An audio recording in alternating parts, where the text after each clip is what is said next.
Hallo, welkom allemaal. Ik ben Marielle Swinkels van Smarter Futures en ik heet jullie als moderator vandaag van harte welkom bij de Inspiratiesessie BOF meets John Fullerton. We're organizing this event in the context of the Brabant Outcomes Fund because it's a public-private financing methodology which stimulates cooperation between public and private sector and aims at scaling the societal impact of enterprises. I'm also very pleased to announce the speaker, our special speaker of today, Mr. John Fullerton. I spent nearly 20 years on Wall Street, and people always ask me why I left. I was very fortunate to kind of land in the business. In 2001, I left the business and I had literally no idea what I was going to do next, and took the summer off. And the first day I was back in New York City my meeting happened to be at 9:30 in the morning in Lower Manhattan, and it was a beautiful clear day that turned out to be 9/11. So I was far enough away to be safe, but close enough to experience that in a very visceral way. It shifted me in a way that it jolted me in a way that I'm sure had a lot to do with the depth at which I've taken on this quest really for reimagining how our economic system can possibly work on a finite planet. I actually was just scanning for some photographs this morning and discovered this. I hadn't seen this before, but now I definitely want to come. That looks amazing. But most people, including the work you're doing, are very much focused on action and moving and doing things and learning by doing. And I'm a huge advocate and do that myself. And I think that's the key. We can't sit around and debate what we should do. We need to get started and learn by doing.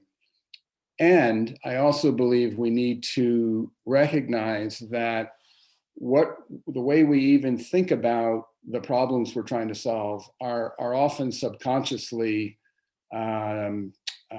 constrained by the theories or the worldview that we carry into those problems. And so the first thing I would like to say is that I actually want to make a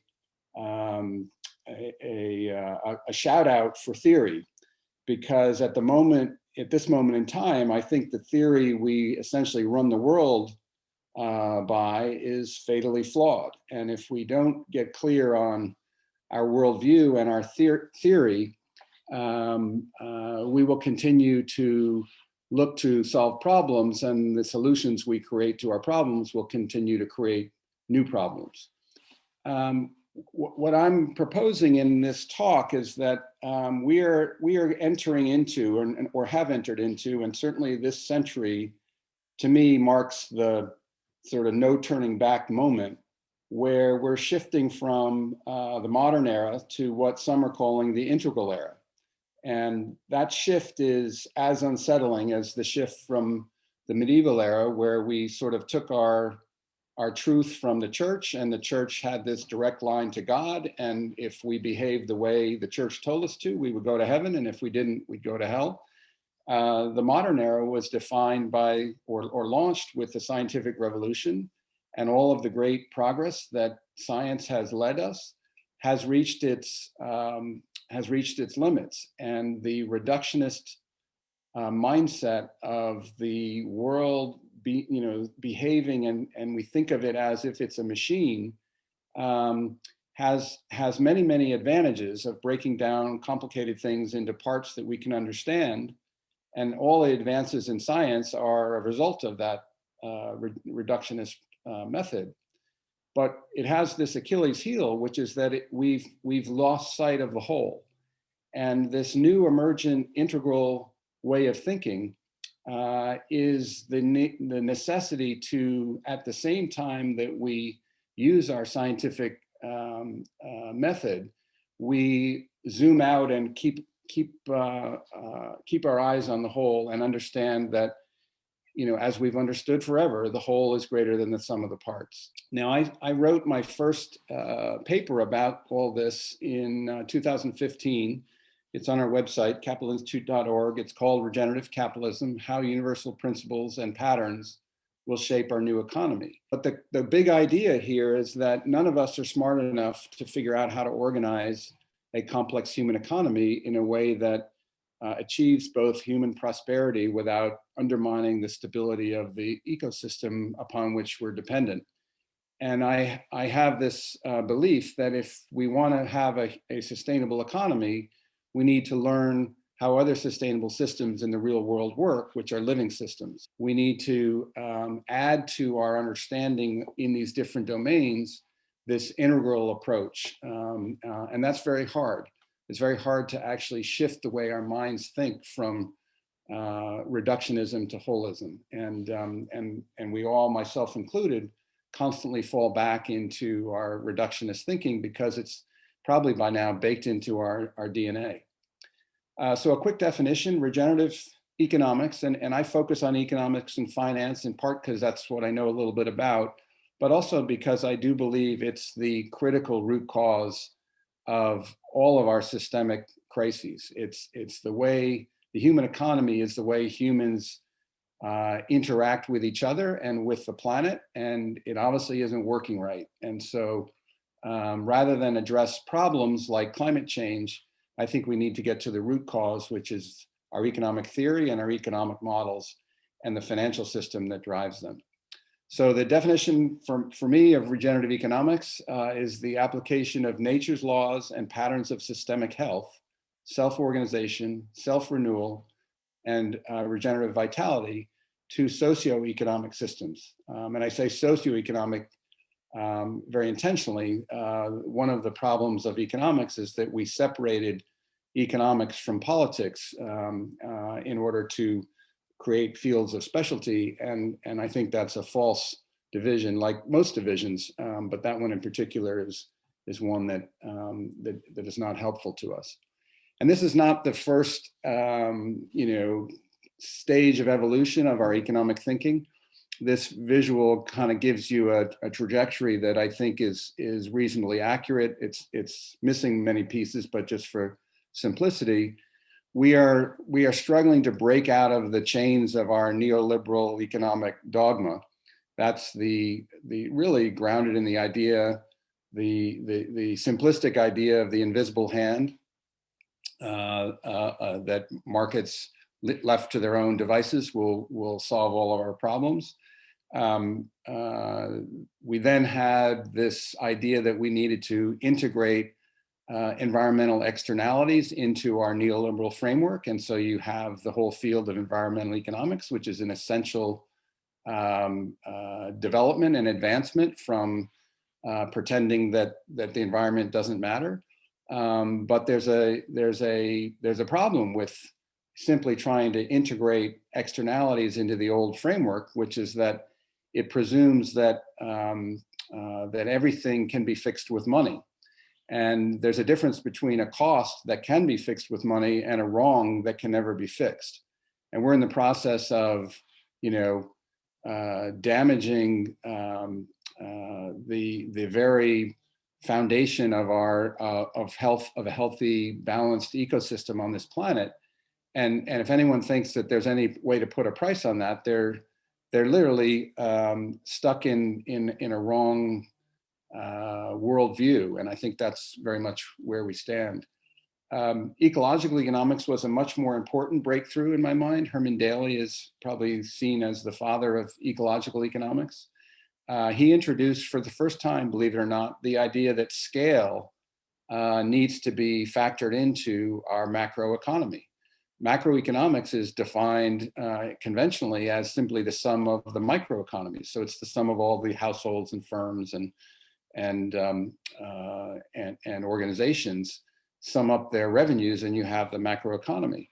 And what ecological economics does is it says, well, wait a second, we live on a finite planet, so there must be some limits to scale.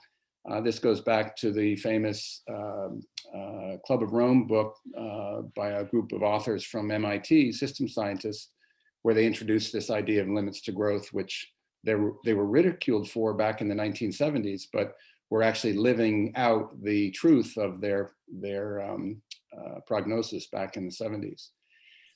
The trouble with a pure ecological economics framework is that if you take away economic growth, it doesn't feel very good. We know intuitively, if not explicitly, that we've designed this entire global economy around the premise of continued exponential growth. And we believe in our bones that 5% growth rate is better than 2% growth rate, and a 0% growth rate leads to all kinds of bad outcomes. And so we're stuck with this, and that's launched a whole group of folks who believe we need degrowth and to shrink the economy, and they may be right. So the quality of growth and what we mean by growth and development is an essential piece of this. But we won't be able to get away from the reality that with a growing population and a desire and a necessary improvement in living standards for at least, call it, half of the planet, there is an inexorable, unmistakable trend, which is that we are, next year will be worse for the planet than last year and the year before and the year before, unless we fundamentally redesign the way we think about economies. Which brings me to the promise and the hope and the potential of regenerative economics. The idea here is that living systems behave in accordance with this process of regeneration. So literally, while we're here having this conversation, all of our bodies are regenerating. On average, our cells regenerate every 7 years. And the entire Earth system regenerates. And that process is responsible for life on this planet. And think of the potential unleashed by life on this planet. And the idea of regenerative economics is that if we can align our economic system design with the qualities and patterns and principles that describe living systems, there must be huge potential for us to unlock, which can displace the extractive exponential growth as the source of our future prosperity. So we need to get clear on what we mean by regeneration. And it is not simply a different word for sustainable, which is that we live largely over on the left, whether we're working on sustainability or not. We need to acknowledge that we are part of a degenerative system. It is rooted in modern age mechanistic design, reductionist thinking, and we focus on parts and problems. We're incrementally moving toward a more green economy, which is great and essential. But we have this idea that if we keep doing incremental change, we'll somehow get to sustainable. And the regenerative paradigm is very different. It says that we need to leap extremely, all the way over to the right and follow natural system design.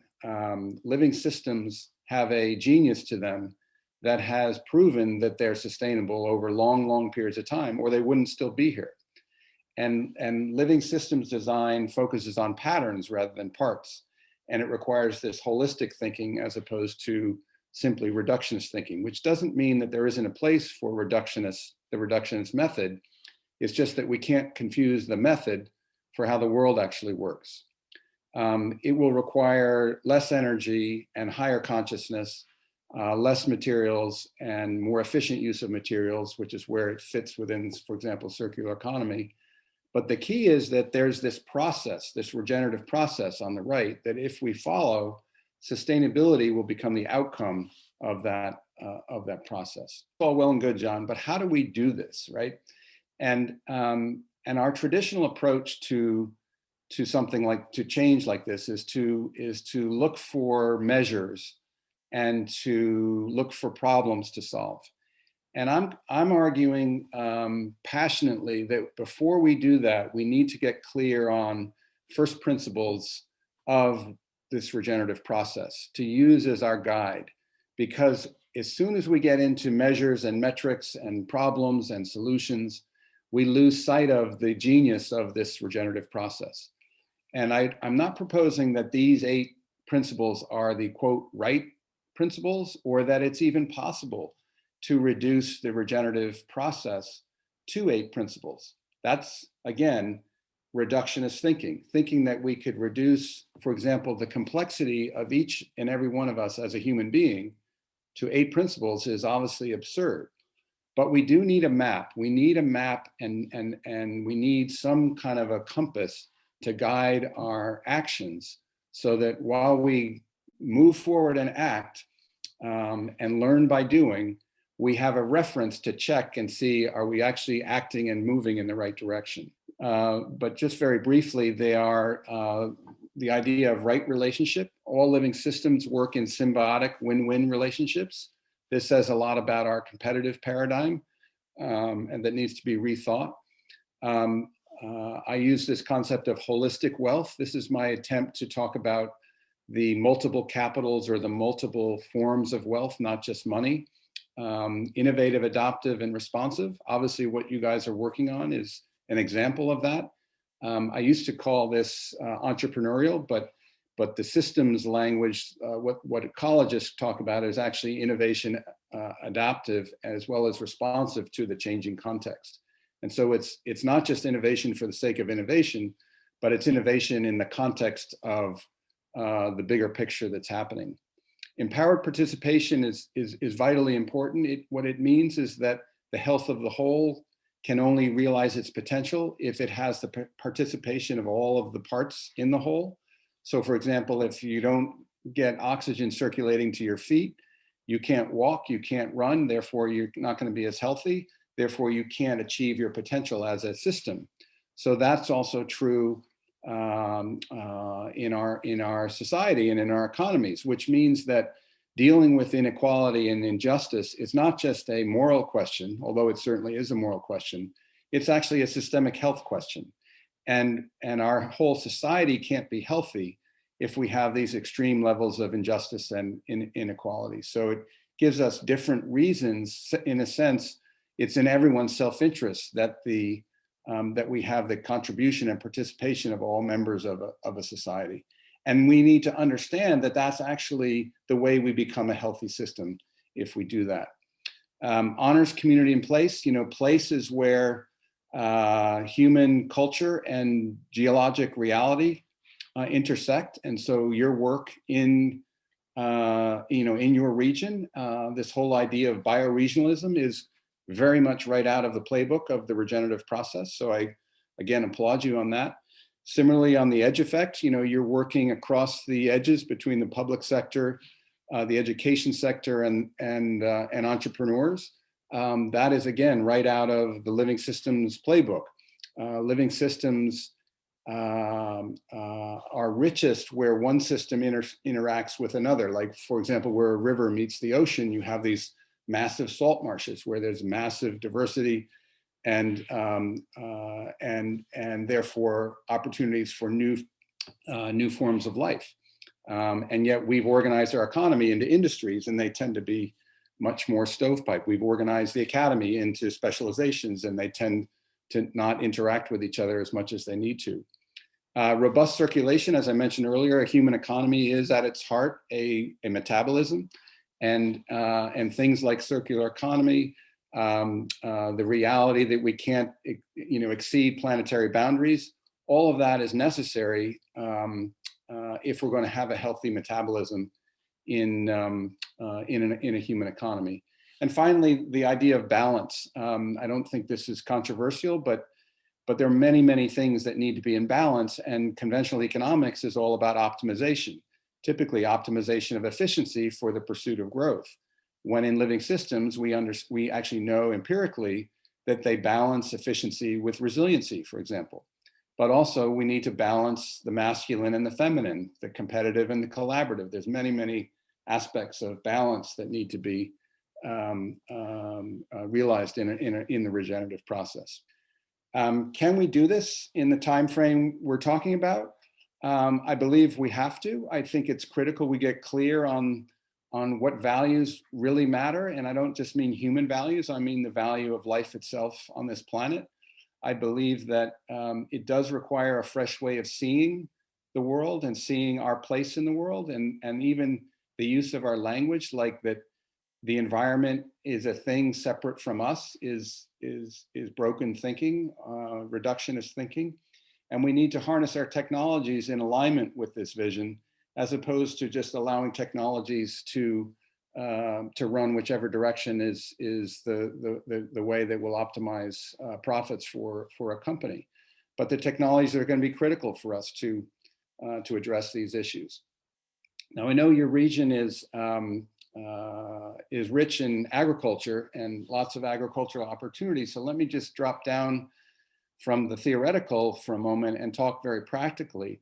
I've been involved with the Savory Institute for over a decade now, and the photograph you're looking at is the result of holistic planned grazing on the right, which is essentially using large herbivores, either cattle or sheep or goats, to mimic how nature worked in right relationship between large herbivores and the grasslands. And conventional cattle grazing is what happens, what you see on the left. But using cattle and electric fence and moving them in a way that is symbiotic and essentially mirroring the way they work in nature, which a guy called Alan Savory figured out over the last 40 years, leaves you with grasslands like you're looking at on the right. Now, it doesn't take a genius to figure out that you have a much healthier system there. You're also growing a lot more grass, which means it's more profitable for a rancher. But you're also sequestering a lot more carbon, and you're essentially returning the soils under the grasslands to the natural carbon sink that they were designed to be by nature, as opposed to a carbon source, which is what is happening on the left. And because the grasslands are such a massive part of the planet, or think about grasslands and crop agriculture combined, if we shift to regenerative agriculture, we can easily sequester 1 trillion tons of carbon, which is the surplus that's now in the environment. So there's way too little attention being focused on agriculture while it's being focused on the emissions side of the equation. And just in case you don't believe this is externally validated data from a holistically managed farm in Georgia in the United States, which shows you that the emissions, and here's a great example of not focusing on problems, but looking at the situation holistically. You see on the left there, the belching of cows, yes, absolutely, is a source of carbon emissions. But the healthy management of the animals on the land overwhelms that by sequestering carbon in the soil, which is that -35.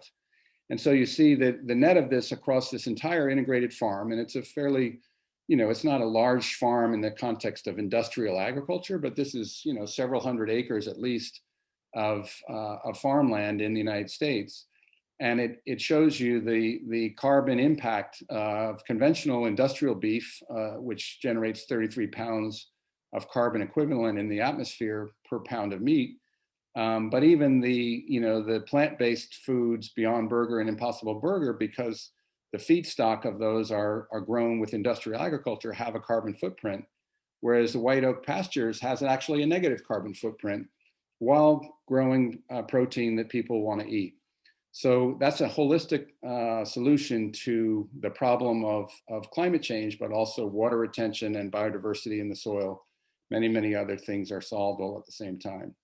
And then finally, my vision for how this reaches scale is very much through the connection of provinces like yours experimenting and doing this work and learning by doing, and then connecting to other bioregions who are doing the same thing in a global network, which is how living systems actually create change.